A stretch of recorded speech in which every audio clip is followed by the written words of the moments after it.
বাংলাদেশে শিবিরের বট আইডির সংখ্যা বাংলাদেশের জনসংখ্যার চেয়ে বেশি। এই যে মনে করেন বট আইডিটা কি?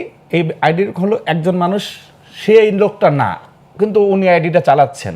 তো এই রকমের এই ওনাদেরকে খুঁজলে আমার মনে হয় ওনারও পাওয়া যাবে। মনে করেন যে প্রত্যেকের 10টা 15টা 20টা আইডি চালায়, আপনার যে নামটা না। আমি মনে করি বট আইডিগুলো একটা যারা সন্তানের মতো, এরা প্রতিনিয়ত যে মানুষকে মানে এইরকম বিপর্যস্ত করে, মানে ক্যারেক্টার অ্যাসাসিনেট করে।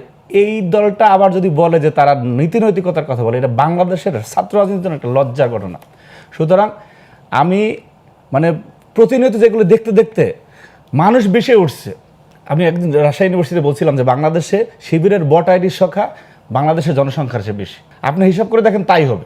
তো এইগুলি যারা চালায় তাদের কাছ থেকে নীতি নৈতিকতার কথা শুনে গুপ্ত রাজনীতি উনি আবার মানে পক্ষে কথা বলতেছে, স্বীকার করে এই জায়গা থেকে বের হয়ে আসা উচিত। 5 তারিখের পরে মনে করেন যে বিভিন্ন অপকৌশলের মাধ্যমে ছাত্র সংসদগুলিতে যে ঘটনা ঘটছে, বাংলাদেশ এই ধরনের আমাদের থেকে ওনাদের জুলুম বেশি হয়েছে, ওনাদের উপরে মামলা হামলা কি বেশি হয়েছে? আমার কমিটির সঙ্গে আমি 6 বার ছাত্রলীগের হামলা শিকার হয়েছে, আমার হাত এখনো ভাঙা। আমরা পারছি, ওনারা কেন পারে না?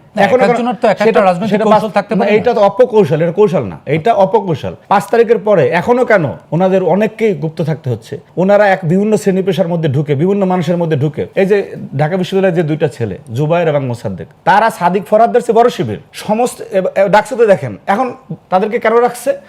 মনে করেন যে কোনো একটা আপনার পরিস্থিতি তৈরি করার জন্য যে কোনো একটা জায়গায় ঢুকে তখন আবার বলবে যে সাধারণ শিক্ষার্থী, এই কারণে এদেরকে রাখা হয়েছে। কিন্তু ডাকসু যখন এইটা আপনার নির্বাচনের আগের দিন তাদের কর্মী সমর্থকদের, তাদের জনশক্তি বলে আর কি, জনশক্তিকে যখন দিচ্ছে কাগজটা যে কাদের কাদের ভোট দিবে, সেইখানে তাদের যে মূল প্রার্থী দেওয়া, তাদের বাদ দিয়ে এবি জুবায়ের এবং মুসাদ্দেকের নাম দেওয়া হয়েছে। এবং এবি জুবায়ের মুসাদ্দেক যে 2টা ছেলে তাদের পক্ষে মনে করেন যে মব তৈরি করছে, সে 2টা ছেলে একদম সমপরিমাণ ভোট পেয়ে তারপরে আসছে। এগুলি মানুষ বুঝে না। এই সমস্ত ছলচাতুরি, যে যার নাম, আপনার নাম সাইদ খান, সাইদ খান পরিচয়ে কাজ করেন না। এখন তো একটা অনুকূল পরিবেশ, এখনো কোনো